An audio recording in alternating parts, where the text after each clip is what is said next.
എല്ലാവർക്കും നമ്മൾ പുതിയൊരു വീഡിയോയിലേക്ക് സ്വാഗതം. അപ്പോൾ ഇന്ന് നമ്മളൊരു പേപ്പർ ലാമ്പാണ് ഉണ്ടാക്കാൻ പോകുന്നത്.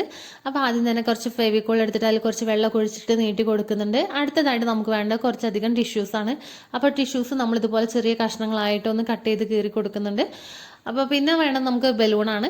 ഒരു ചെറിയ മീഡിയം സൈസിൽ നമ്മൾ ബലൂൺ വീർപ്പിച്ചെടുത്തിട്ടുണ്ട്. ഇനി നമ്മൾ എടുത്തിട്ടുള്ള ആ ഒരു പശത്തിൻ്റെ മുകളിൽ നന്നായിട്ടൊന്ന് തേച്ച് കൊടുത്തതിന് ശേഷം ഈ ടിഷ്യൂസ് ഓരോന്നായിട്ട് നമുക്കൊന്ന് ഒട്ടിച്ചു കൊടുക്കാം. അപ്പോൾ അത്യാവശ്യം തിക്നെസ്സിൽ തന്നെ നമ്മൾ ഒട്ടിച്ചു കൊടുക്കണം. ഒട്ടിച്ചതിന് ശേഷം മുകളിൽ വീണ്ടും നമ്മൾ ഈ ഒരു പശ തേച്ചിട്ട് ഒന്ന് സെറ്റാക്കി നന്നായിട്ട് സെറ്റാക്കി എടുക്കണം. ഈ ഒരു ബലൂണിൻ്റെ ഷേപ്പിൽ തന്നെ നമുക്കൊന്ന് സെറ്റാക്കി എടുക്കണം.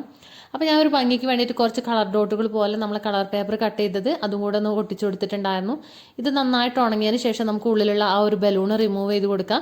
മുകൾ ഭാഗത്ത് ഒരു ചെറിയ റൗണ്ട് ഷേപ്പിലൊന്ന് കട്ട് ചെയ്തും കൂടെ കൊടുത്തിട്ട് ഒരു ഹാങ്ങിങ് കൂടെ ഉണ്ടാക്കി കൊടുത്തു കഴിഞ്ഞാൽ നമുക്ക് എന്തെങ്കിലും കയ്യിലുള്ള ഏതെങ്കിലും ഒരു ലാമ്പും കൂടെ ഇട്ടിട്ട് ഇതുപോലുള്ള ഒരു ലൈറ്റായിട്ട് നമുക്ക് യൂസ് ചെയ്യാം. വീഡിയോ ഇഷ്ടപ്പെട്ടെന്ന് കരുതുന്നു. മറ്റൊരു വീഡിയോ ആയിട്ട് വീണ്ടും കാണാം. Love you, by.